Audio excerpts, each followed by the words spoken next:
কালারটা সুন্দর লাগতেছে বেশি। হ্যাঁ, নীল আসতেছে। আমি এরকম একটা দিনও আছে এই যে এটাতে এই যে হেজটা বাদ দিলে দেখো তুমি আমার ছবি আর তোমার ছবি কম্পেয়ার করলে বুঝবা যে তোমার তুমি জেনুইন কালারটা আসছে। হ্যাঁ, এটা তো জেনুইন কালারটা আসছে, এটাতে নীল হয়ে গেছে। এই যে আকাশের নীলের রিফ্লেকশনটা বেশি হচ্ছে, তার মানে এটা আসল কালার। আমাকে তাইলে এডিট করে এখানকার পানি আর এইখানকার পাহাড় ব্যাপার না, এই যে পিছনের ইয়েগুলাকে নীল বানিয়ে নিতে হবে, তাহলে হয়তো এটা অ্যাকচুয়ালি করছিলাম হচ্ছে তোমার বরফগুলো গলার পরে নাকি পানির কালারটা চেঞ্জ হয়, কারণ বরফের ওই নিউট্রিয়েন্টগুলো মিশার পরে এটা এরকম সবুজ রং হয়ে যায়। ওই যে ওখান থেকে বটলাম, দেখছো? হ্যাঁ, আমরা কি ওই দিক থেকে ঘুরে আসলাম না? হ্যাঁ,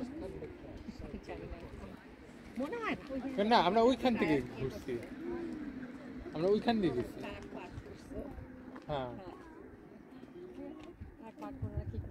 ওই জায়গাটাতে বসে থাকতে অদ্ভুত ভালো লাগবে, কারণ ওখানে আশপাশে